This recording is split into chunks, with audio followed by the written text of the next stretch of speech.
Ladies and gentlemen, boys and girls, children of all ages, what is up? What is good? The king, of lightning is here today, bringing you guys and gals Boku no Hero Academia Season 2, Episode 17 review. Ladies and gentlemen, the cavalry battle has begun. Midoriya has a target on his back. They're gunning for him, but in the shadows, Class 1B making some serious gains. And even though Midoriya by default is number 1 because his headband is worth like 1 million some odd, second and third place right now in this cavalry battle are both Class B. And it ends off with Todoroki and his group now facing off against Midoriya and his group. So things are getting pretty intense right now, and we'll see how Midoriya, if he even can, keep his 1 million point headband on his head. So that being said, folks, let us dive headfirst into this review of Boku no Hero Academia Season 2, Episode 17. First and foremost, we have ourselves the animation. Overall, compared to the rest of the series thus far, it was fine. Nothing too big there, nothing too grandiose. You have some scenes that were of higher quality than most of the scenes, like for example, when Tokiyami blocks the attack of Bakugo, and beforehand, when Bakugo was flying towards Midoriya's group location, because they were in the air, he separated from his own cavalry party, but he was still okay because Sero was able to grab him and bring him back to the group, and Bakugo actually never touched the ground. And then you have like this little funny moment where you see Mineta and Asui, they're on Soji's back and like they're hiding and like they're just trying to like do some stuff from like within Soji's like flaps of arms and wings or whatever. So the animation overall, it was okay. Like compared to the rest of the series thus far, you have again a few good scenes of animation when it comes to their impact, when it comes to their tone. Nothing really too dynamic with the exception of Bakugo flying towards Midoriya's group. But aside from that, straightforward animation, overall okay. When it comes from a pacing / structure standpoint, you have basically 2 parts to it, and that's really it. You have the pre-cavalry battle, where it's 15 minutes to pick your group, and we see the groups form. And then the second part of the pacing is where the actual battle itself occurs, and everyone immediately starts gunning for Midoriya. When it comes from a pacing / structure standpoint, relatively simple and straightforward. We do get some stuff from All Might, some dialogue. We do get to see Endeavor, and he's clearly scoping out his son, Todoroki. So there are little scenes here or there, but the main focus here is clearly pre-cavalry battle, and then the battle itself occurred. When it comes from a story progression standpoint, the main thing here is that the cavalry battle has started, and most of the folks are gunning for Midoriya. However, it looks like at this point in time, excluding Midoriya's party, Class 1B right now is dominating, and the main reason for that is particularly Monoma. Now, Tetsu initially was gunning for Midoriya like most everybody else, but apparently his party have gotten some points here or there, though we haven't really seen that. But we have seen Monoma. All the groups that are mainly targeting Midoriya, because he is the primary focus, he's been grabbing their headbands. And once he gets to Bakugo, he grabs Bakugo's headband, then he starts talking some smack. Now Bakugo has shifted focus from Midoriya to Monoma, and now Todoroki's party are now squaring off against Midoriya's party. So that is the main meat when it comes to the story progression for the episode. There are other things here like previously, where as the competition is starting, you see that Midoriya, he couldn't get Ida, but he did get Mei because Mei practically offered herself to join Midoriya's party, and then he got Tokoyami, which is surprising because Tokoyami has not been a character that's had a lot of spotlight. But in this episode, he is playing a pivotal role because essentially the way Tokoyami works is that you kind of have like another entity inside him, and that 5th man can cover most of their blind spots. So it's very effective. Tokoyami right now is very effective, as well as Mei and her support equipment. And then the combination of that with Uraraka, how she is making them all lighter so the equipment itself is more effective. The unit itself that Midoriya set up is a pretty damn good core unit, and most of the units that Class 1A have formed are pretty solid units, but despite that, Class 1B right now dominating. Now moving on from there, we have characterization and character development, and with this we do have a few things here for several characters. So number 1, we have Todoroki.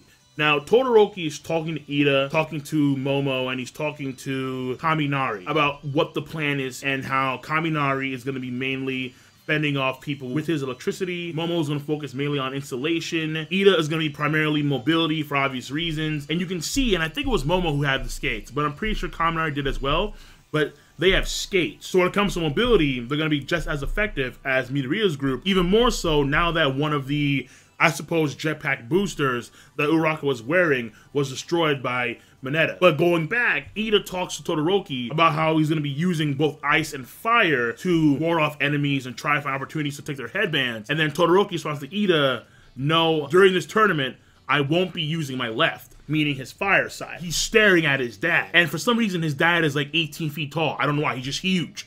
But he's staring at his dad. And you see Endeavor, he has the flame mustache, the flame mask, like the flame stuff going on. It's pretty beastly. You can see that the way Todoroki is looking at his father, there is a clear aura of distaste that he has. The reason as to why that's the case, we're going to find out at some point, obviously. But it is safe to assume at this point in time that Todoroki does not like Pops. And because his left side is his fire side and his Pops is clearly rocking the fire, it looks like he doesn't want to showcase his fire abilities to his father. So that's the first thing for characterization and character development. Number 2 is going to be Ida. Now, Ida is normally a part of the Midoriya group, so it's mainly Uraraka, Midoriya, and Ida. It's the Three Musketeers of Class 1A. However, Ida is now branching off, and he explains how he's always behind Midoriya. He always feels like he's left behind, and he wants Midoriya to know that Bakugo and Todoroki are not your only rivals. So now Ida is making a statement here where we're friends, but we're also rivals, and don't you forget that. And I'm not going to join the trifecta like I normally do, because I now want to test myself against you.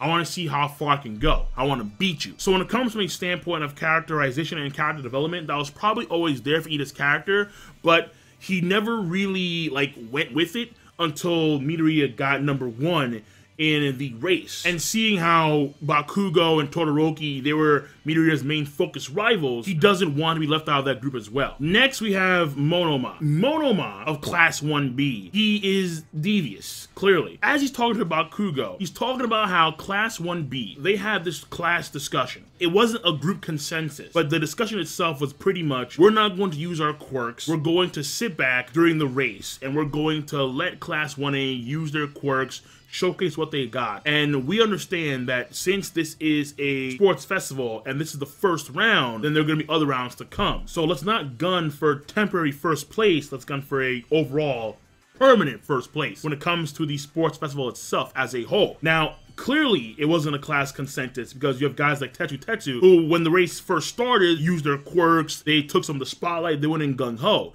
But Monoma and some other cats in Class 1B were in the shadows. They were just observing. Here in this case, they're not even focused on first place. They don't even care about Midoriya. They're going for everybody else. You have the first place, 1 million, but you have second, third, fourth, fifth. There are going to be more opportunities to continue on in Sports Festival if you're third place, if you're second place, if you're fourth place. No need to go for first place. So Monoma and his squad are just stealthing the whole thing, just grabbing headbands when they can. And a lot of the parties of Class 1A have lost their headbands. When they show the scoreboard of the stats so far, most of the folks there are pretty surprised because the ones that are leading the pack overall are Class 1B, not 1A. And Class 1A, including Bakugo's party, they have like 0 points because they've lost their headbands and they've gained no headbands. So Monoma, devious, cunning, efficient, effective, and right now, the only real issue when it comes to his system, if you would, is talking a little bit too much shit to Bakugo, because now Bakugo has completely shifted focus. Screw Midoriya. You talk shit about me in that incident when I was captured by the slime villain, I'm coming for you. I'm coming for that booty. I'm a warrior. I'm a warrior. I'm coming for you. So Bakugo, is now on your 6. If Monoma hadn't said a goddamn word, if he just taken the headband and just kept on moving, Bakugo would have still probably have gone for Midoriya. But now that he started flapping his gums, yeah, incoming Bakugo. Now that's pretty much it when it comes from a characterization and a character development standpoint for the episode. You can kind of throw in Tokoyami as well, and that's a maybe, because we're getting to see more of his character, and he does seem to be fairly humble. When you have Midoriya talking to Tokoyami about how he was amazing, how he covered their blind spots fairly well, all he says is, well, you came to me. And it wasn't cheeky, it was, well, you came to me.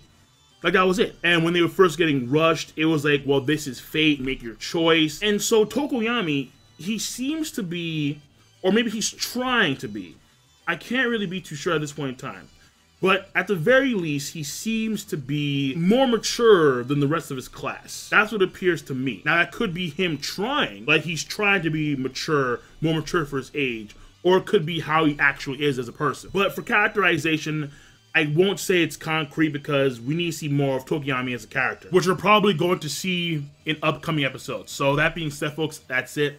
I am done. I'm going to see you cats later. The episode overall, I thought was okay plus. Of course, let me know your thoughts on the episode at hand. Be sure to rate the video. It is not that hard to do. I guarantee you that. There is a device at your disposal called Zmouse.